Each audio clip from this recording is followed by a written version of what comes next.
just when you thought that the Suns were not going to make any more moves, according to Gambo, who is almost always right. This isn't a shot at him, but it does seem like this was one of perhaps the rare occasions, Sundo, when his prediction didn't come 100% true, because it seems like the Phoenix Suns are hot on Jonathan Kaminga's trail right now, especially now that news dropped today. You've obviously seen the reports on Twitter by now that Grayson Allen and Royce O'Neal are essentially on the trade block. I think the Suns are probably taking offers as we speak, trying to gather information and find out what exactly they can get for one or both of those players. And it seems like that's happening because the day before they were talking to the Warriors about Jonathan Kaminga. I can imagine they told them, yeah, here's what we would want from you. So go out and shop whoever you have to shop to see if you can get us the assets that we want in return for Jonathan Kaminga. So before we get into that, though, hit the like button and tell us if you guys want Jonathan Kaminga, because Sundo and I think I can speak for him, are both pretty interested. And then I guess the last thing we need to talk about before getting into Kaminga talk for real is still no Chris Paul. Gambo's prediction of no Chris Paul is looking strong right now, to the point to where I believe it now. Like, I totally believe it. I'm past gaslighting myself that maybe Gambo could be wrong on this one. The Beal resolution has come and gone, and there's not even been a whisper about Chris Paul. He still favored himself to go to the Clippers. I don't know how that's going to work, but that's how Vegas has it. I'm beginning to wonder if the Suns even care about getting another point guard on the roster, or if what their attitude is let's just go after best available free agent. And I don't have to really hate that this time around. I'm always clamoring and begging for point guards. I guess I don't have to be that upset about it, because this isn't a win now year, and I don't think next year will be either. I do think the Suns have an outside shot of making the play, and I think that's where my hopes lie. All of that really leads to Jonathan Kaminga now, where we were led to believe that the Suns were going to be done. Once the Beal thing is done, they would get a combo guard or a guard, and it would be done. But it's not done. They're really going after Kaminga now. Where are you at with Kaminga to the Suns? Well, first, let me go back to the Chris Paul point. I do think that the Suns are still looking for a point guard. I know that we are looking on the outside, looking at me like, what are you guys doing? Like, why do you guys just tend to not want one? I still think they're looking for one. I think that Damian Lillard signing to the Blazers, I think that's really going to kick it off. It's really going to start the market off. I think, with him being available, he was the hottest point guard in the market. I mean, I don't think we can deny that. We looked at the list and it was just not good out there. But him getting $14 million a year, I think sets a decent market for the Suns to sign whomever they want out of free agency. I think we were looking at like the Brogdons of the world. I think you can now potentially get them for around that, maybe a little bit less. And with Beal leaving, that, with a MLE or whatever, you can make that happen. I think that they're still looking for a point guard. I just think they're going to hold off on that. And now with the Damian Lillard signing, I think that does sort of give them an idea of what they'll have to spend for one of those guys. So I still think that's an option. On to Kaminga, though. I like the idea of Kaminga coming to the team. I like I like the prospect. I like his age. And as you mentioned earlier, like the Suns are going for maybe best available, or can we put it this way, best developable, if that's a word I can use. It doesn't sound smart, but you know what I mean? Like, it seems like they are purposely getting younger behind Devin Booker. And it seems like that's the route they're going.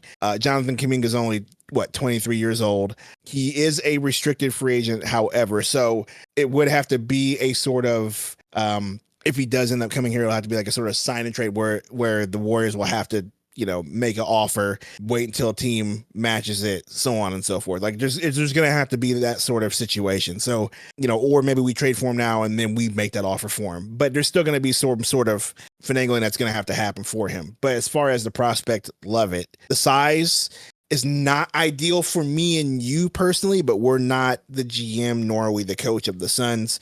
At 6'7", 6'8", 210 pounds.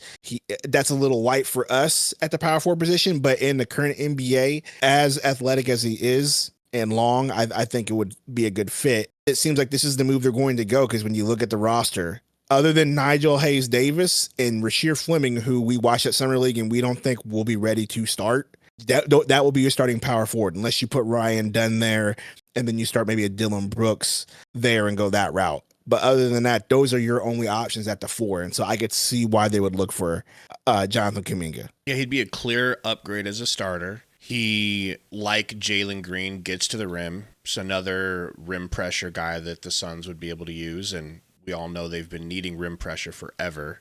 Not the greatest three-point shooter. He had a year where he averaged 37%, but he's hovered in the low 30s for his three-point shooting. To me, he's kind of the opposite of Oso. It doesn't have as much size, much faster, much more of a scorer, much more of a creator. Actually has a good-looking jumper, can hit mid-ranges, isn't relying on just around the basket stuff. So it gets you a 4 out there who I think, honestly, could be a pretty good mentor for Rasheer Fleming. You know, like, they kind of fit as far as being closer in styles of play. So he's older than him. He gets to play in front of him. Maybe someday Rasheer just proves his worth to the point that we're able to move off of Kaminga and send him somewhere else and get some assets back. I think there's a lot of reasons why it fits there. I'm not scared necessarily to play him at the power forward position at all, especially with the size we have with Mark Williams and Kamin Malawach. And Nick Richards and Oso. Like, we're set when it comes to having size at the 5 position, or even, you know, in certain cases you want to go Twin Towers, like, you're set. And so, yeah, I agree. The size for Kaminga is not going to bother me. The athleticism is what you're basically trading for. Like you mentioned, the ability to get to the rim. That's something that the Suns desperately needed. So along with him, Jalen Green, and Booker, you put shooters around them, along with a big man like Mark Williams, Malawach, Nick Richards. I think there is a potential there to be one of those teams that we hated playing. Like, remember when we used to hate playing the Magic and the Raptors just because they were just long and athletic? I think you have the potential to be that sort of team for teams where you're not gonna be world beaters, but you're going to be a tough out every night. So I would love this get for sure. I'm sure a lot of Suns fans' memories are hazy on Kaminga because not everybody pays attention to other teams' goings and comings and performances of their draft picks and stuff. But if you remember, he was taken with the 7th overall pick in the 2021 season. Jalen Green was number 2 in that draft. Kaminga was taken not only before Franz Wagner, who we love, but he was also taken in front of Alperen Şengün, who, to me, is probably better. So I know a lot of people are down on Kaminga because they feel like he doesn't perform up to the standard of which he was drafted, ahead of those players and 7th overall. But I think you need to take his stats with a grain of salt because he's been playing power forward behind Draymond Green, who is never, ever in risk of losing his starting job. And as much as I've looked into Kaminga, I've come away with this feeling that I don't think he and Steve Kerr got along that great. I think Kaminga was ready to play himself into a decent-sized payday, and the Warriors didn't want to have to pay him a lot of money. They didn't want a bidding war for him. They wanted to be able to control his contract on the cheap, and so they didn't play him that much. You know, I think that's like what I see looking from the outside looking in. But once again, I don't know this for a fact. I thought Bradley Beal was going to be good for the Suns, so don't take my word for it. But I do like Sundo that in the last couple of years, he's shot up in points per game. His first couple of years in the NBA, he averaged just a hair under 10 points per game. Last couple of years, he's been averaging 15 and 16 points a game. That's a nice little improvement, and I'd like to see what he can do under a team that actually wants to utilize him and give him the minutes to grow. I don't think he was ever really going to get that to the fullest degree in Golden State. Let me ask you this. Do you think that the Grayson Allen, Royce O'Neal package would be enough to sway the Warriors, or do you think that they would be looking for more draft compensation?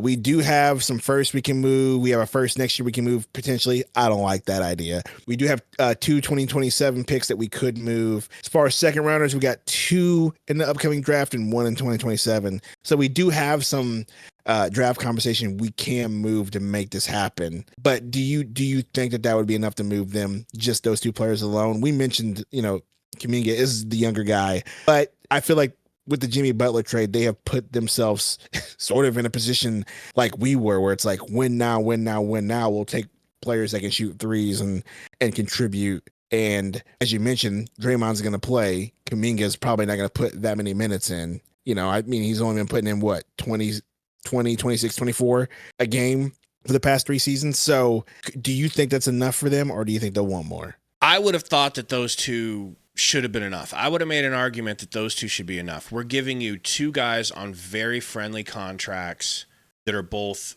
37% and up 3-point shooters. Grayson over 40 most of the time.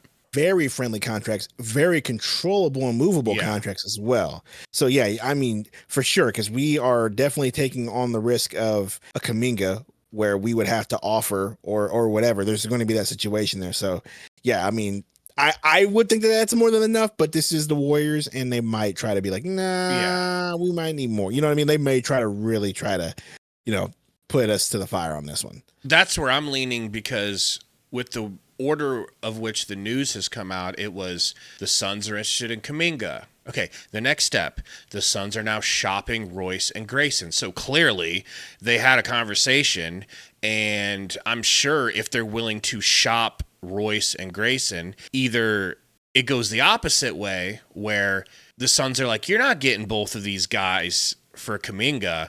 We'll break them up. We'll go split them up and get some assets for them, and then we'll give you one and a pick, or it's the way that it probably is, which is, no, we don't want Grayson and Royce. Go out there and get us some picks, or we only want one of them. We don't want both of them. Send us at least a first-round pick on top of it, or we're hanging up the phone. So I think it's not going to be enough just to trade the two of them. Let us know what you guys think in the comments below. Thanks for hanging out, and we'll see you guys soon.